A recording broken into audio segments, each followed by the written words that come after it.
On ne peut prétendre vouloir libérer notre Afrique tant que nous la laissons encore dépendre des autres continents pour ne serait-ce que se nourrir.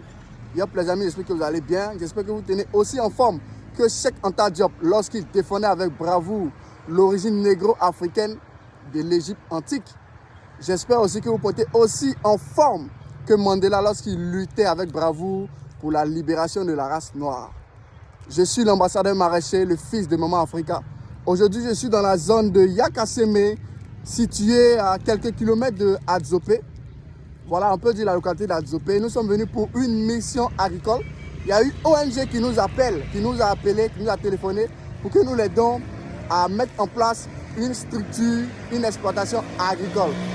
Alors, rejoignez-moi dans nos aventures. Je vais rencontrer les chefs et responsables de l'ONG.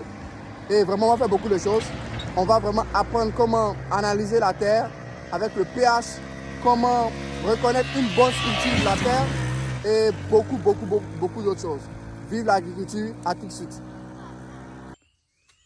Les amis, j'espère que vous allez bien, j'espère que vous souriez agronomiquement. Comme je l'avais dit, nous sommes dans la deuxième partie. Nous sommes dans la zone de Yakasseme, qui est une localité, je crois, à quelques dizaines de kilomètres de la ville d'Adzopé. Donc, une ONG, un groupe nous a contactés pour l'élaboration de leur projet de culture agricole, de culture maraîchère. Ils veulent choisir, ils ont le choix entre le piment, la tomate, le poivron et toutes sortes de cultures.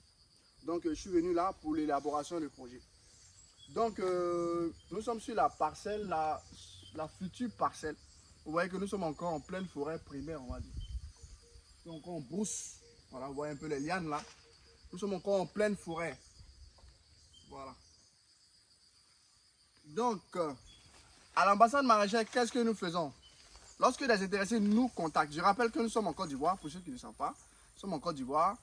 Pour ceux qui sont intéressés, ils nous contactent pour des projets. Donc, nous sommes venus ici. Nous allons d'abord essayer de voir les différents paramètres là, du projet. Je vous ai dit dans des vidéos que pour la réussite d'un projet agricole, il faut la réussite de plusieurs facteurs. Le facteur terre, le facteur climat, le facteur eau, le facteur intrant agricole. Alors donc on va d'abord voir le facteur sol, le facteur terre ou le facteur sol. Donc nous sommes dans une forêt. Nous sommes une forêt, regardez bien. Normalement la culture que nous allons faire, c'est une culture maraîchère forcément. Nous sommes en novembre 2025, donc nous voulons faire une contre-saison. Donc c'est déjà calé. Mais quelle culture? Nous avons une forêt, il va falloir d'abord déraciner. Là je m'adresse